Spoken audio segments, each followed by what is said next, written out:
Students of class 7 के students, today we study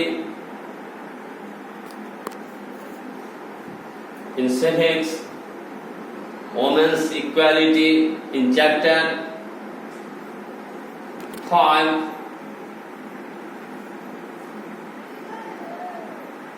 In chapter 5 in civics book, the topic is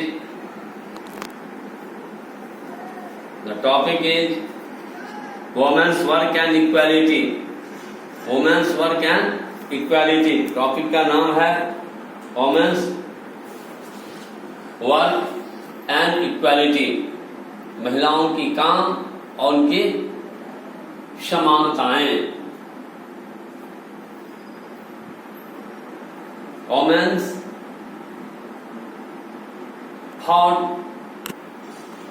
for their right to equality for years.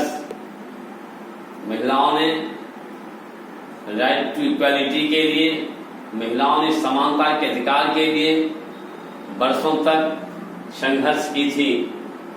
Thereafter they got right to equality as men.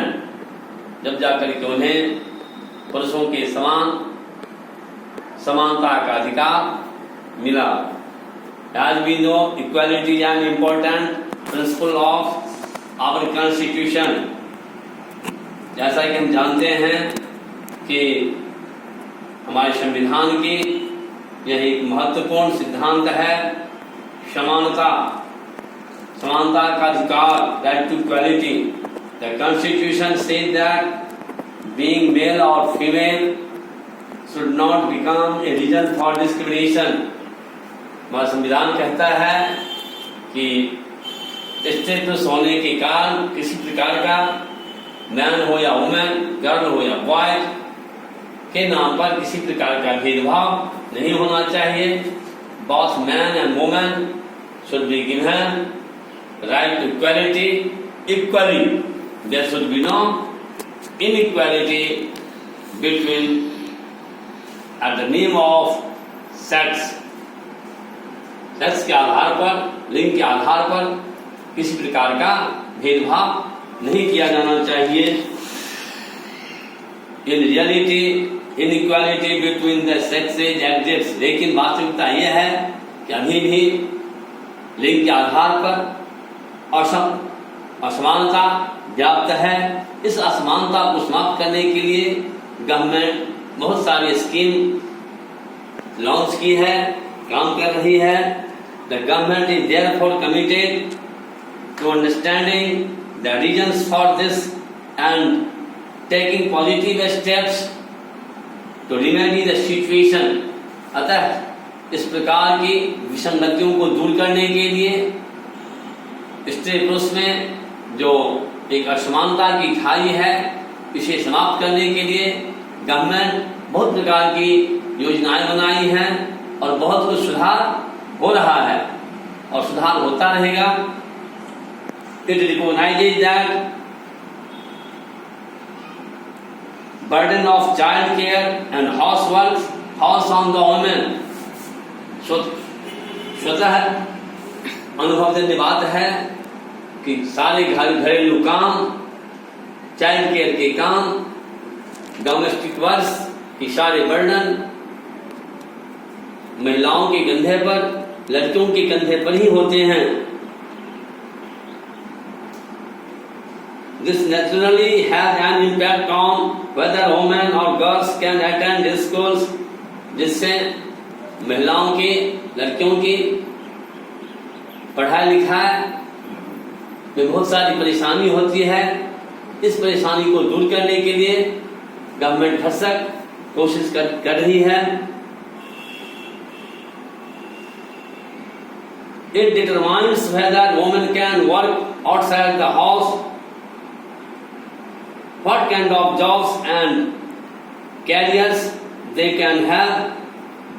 The government has passed laws that make it mandatory for organizations that have more than 30 women employees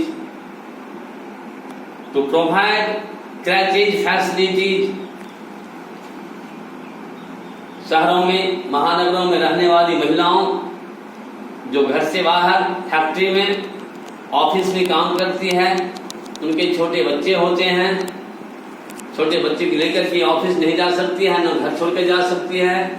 in such a situation in towns and cities there is creche facility where the women put their kids, put their babies in the crèche and they freely go to attend their offices।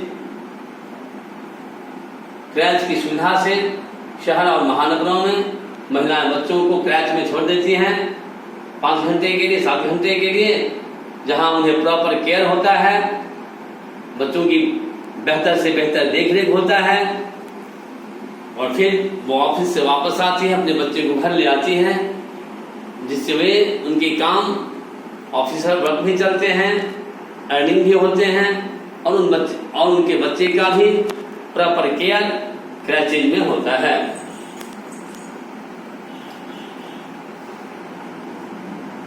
The government has set up many Anganwadi centers or child care centers in several villages in the country। It makes possible for many girls and baby boys to attend schools। इससे महिलाओं में को बहुत सुविधाएं मिली है। गांव और छोटे कस्बे में रहने वाले छोटे छोटे बच्चों को आंगनवाड़ी में प्राइमरी स्टेज की लेखन कला से और कुछ न्यूट्रिशस डाइट भी वहाँ आंगनवाड़ी केंद्र में दिए जाते हैं, जिससे बच्चों का सर्वांगीण विकास में सहायता होता है। स्टूडेंट्स, अब हम कुछ वोमेन्स के इम्प्रूवमेंट के लिए जो काम किए गए हैं उसके बारे में थोड़ा बहुत समझा रहा हूँ। Direction of English education and changes in the position of women। Let us take a look at the key factors that led colonial administrators and middle class India to question the status of women in 19th century। 19वीं शताब्दी में महिलाओं की विकास के लिए बहुत सारे काम किए गए। कॉलोनियल पीरियड में भी महिलाओं को अधिकार नहीं दिया गया था, राइट टू इक्वालिटी नहीं था। धीरे धीरे through English education many Indians became familiar with the Western ideas। पश्चिमी सभ्यता के आगमन से महिलाओं पुरुषों के साथ साथ महिलाओं में भी शैक्षणिक विकास हुए। They began to critically question the prevailing attitudes toward the religion and society। धर्म और समाज के बारे में जो भीरुता था, जो कट्टरपंथी स्थित थे, उससे धीरे धीरे छुटकारा मिलने लगा। They were housekeeper and more accessible। Therefore, ordinary people also come to contact in the modern education।